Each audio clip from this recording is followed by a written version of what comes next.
Je suis pas une grenouille.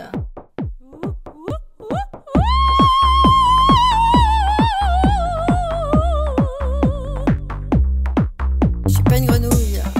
Je suis timide dans les mots et audacieuse dans la peinture. C'est-à-dire que par des mots, on y restreint. Par l'image, par la matière, on peut tout dire.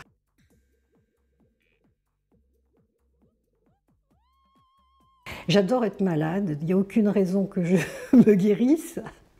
Je pense que les gens qui n'ont pas d'angoisse existentielle ne devraient même pas exister. J'ai besoin de mes angoisses, j'ai besoin de mes maladies, j'ai besoin de mes fêlures, j'ai besoin de mes phobies, j'ai besoin de tout ça.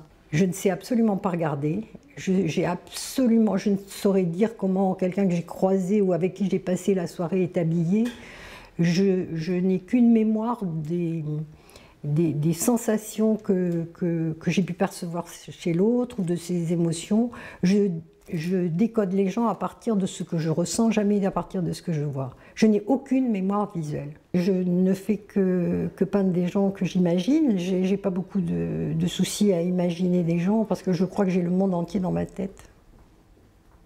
Si mes tableaux n'ont pas de nom mais des numéros, c'est parce que mon mari m'avait dit que mes tableaux étaient des surfaces projectives et effectivement je remarque que j'ai voulu mettre certaines choses dans les tableaux mais les gens qui regardent en voient parfois d'autres, donc je préfère les laisser libres. Mes tableaux sont quand même propices à beaucoup de questionnements, chacun doit se poser les questions comme il l'entend.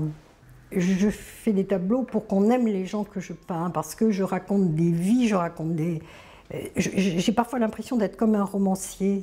C'est-à-dire que je prends un personnage auquel je veux inculquer des sentiments, une façon de vivre, et puis au bout d'un moment il m'échappe. Mais ce personnage, c'est comme dans un roman, j'aimerais que d'autres se l'approprient et se racontent son histoire, parce que les histoires que je raconte, j'ai parfois l'impression qu'elles sont très intéressantes.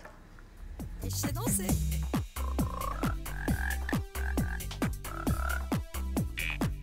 Je crois que j'ai fait 15 tableaux sur des gros plans de sourires. Et ce sont des gens sans cheveux et avec tous les sourires que j'ai pu imaginer. Donc ils sont tous un peu étranges, décalés. Mais le vrai sourire, il intéresse qui?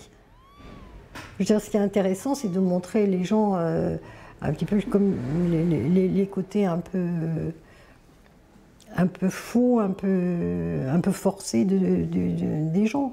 C'est-à-dire, méfions-nous des sourires. C'est une nécessité de peindre pour moi. C'est sérieux, c'est ni futile, ni joyeux, c'est assez douloureux, parce que je crois que je peins plutôt des souffrances, je peins des gens différents et c'est pas du tout une récréation. Je pense qu'il est temps que ces tableaux voyagent, qu'ils aillent raconter des histoires dans d'autres maisons que la mienne. Parce que moi, c'est un bois chez moi, tellement il y a d'histoires qui se racontent avec tous ces tableaux autour. Et je sais danser.